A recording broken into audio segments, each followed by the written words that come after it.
Olá pessoal, tudo bem? KWG? Vim para mais um vídeo para vocês. E pois é pessoal, fevereiro de 2026, né? Estamos aí completando 42 anos desse caso aqui, né?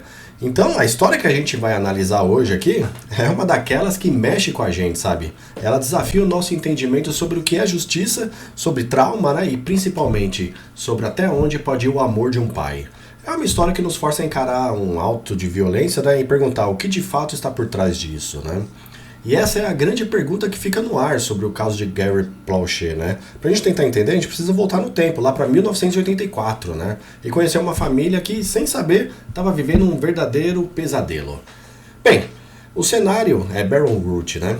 No estado da Louisiana. A família Planchet tinha uma confiança nesse cara, nesse Gary Planchet, né? Ele não era qualquer um, ele era o instrutor de karatê do filho deles, né? O Josh, de apenas 11 anos, né? Ele era um amigo da família.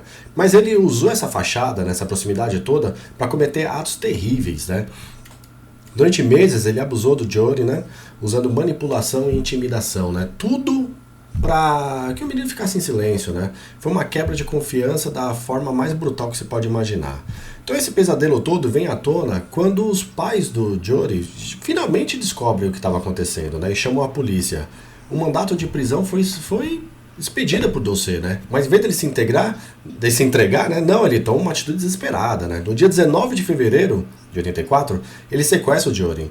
Eles viajam até a Califórnia e ficam escondidos por 10 longos dias, né? Num motel. Ele chegou a atingir, né, o cabelo do Jody, né? Para que ninguém o reconhecesse, mas o controle que ele pensou que tinha era pura ilusão. Uma única ligação para casa foi o que bastou para o FBI rastrear os dois. No dia 29 de fevereiro, né? Doce foi preso e o Jody finalmente foi resgatado, né? Mas a captura do Doce não foi o fim dessa história, né? Era só o começo de um capítulo mais chocante de todos. Que ia acontecer quando ele fosse extraditado, né, de volta para Louisiana. Porque o Gary Planchet, né, o pai do Jody, tinha um plano, né? A cena agora é o aeroporto de Baton Rouge, né? Tinha até uma equipe de TV local por lá, né, esperando para filmar o que deveria ser a chegada rotineira, né, de um prisioneiro. Mal sabiam eles que aquilo se tornaria tudo menos rotineiro, né? E ali, no meio de todo mundo, estava Gary Planchet, né? Disfarçado ali, ele esperava perto de um telefone público ali, aguardando o momento certo, né? A atenção no ar devia ser algo inacreditável naquele momento, né? E então acontece. No instante que Doce passa, algemado, escoltado pelos policiais, Gary saca uma arma e dispara um único tiro na cabeça dele. E o mais impressionante, né? Tudo isso na frente das câmeras, sendo transmitido ao vivo.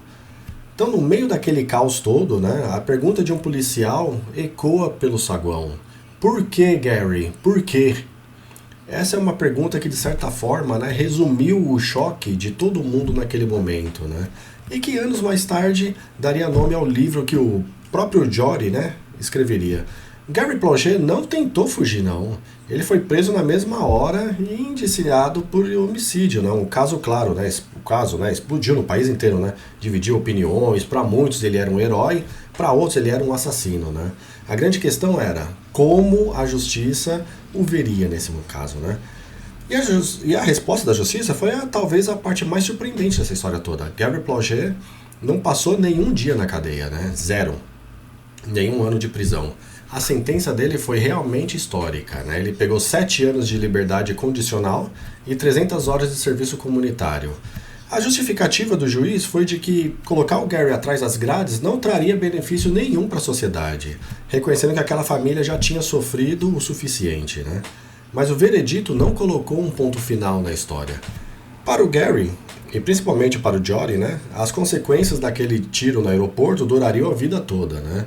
E mudariam o futuro deles de forma completamente diferente, né?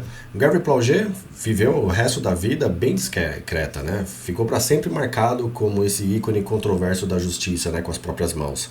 Ele faleceu em 2014. Já o Jody, o Jody transformou a dor dele numa missão, né? Ele virou autor, palestrante e dedicou a vida a conscientizar as pessoas sobre abuso infantil, né? E aqui vem a perspectiva talvez mais importante de todas. No livro dele, Jody revela como tudo isso foi complexo para ele, né? Ele explica que apesar de o ato do pai ter nascido do amor, aquilo também o impediu de ter um desfecho judicial formal, né? E ainda adicionou um novo e pesado trauma público, né, na sua jornada de cura. Então, pra gente resumir o que foi visto, né, tivemos um pai que, movido pela dor, comete um ato de vingança pública, né, que dividiu uma nação, né. A justiça, por sua vez, responde com uma clemência sem precedentes, mas o sobrevivente, pessoa no centro de tudo, acaba com um legado complexo de trauma, né, e com um processo de cura que foi interrompido. Isso tudo nos deixa com uma pergunta final, né, uma pergunta que não tem resposta fácil, mas que fica no centro desse caso tão trágico, né, e sem dúvida inesquecível. Nos vemos no próximo vídeo, um abraço a todos e tchau, tchau!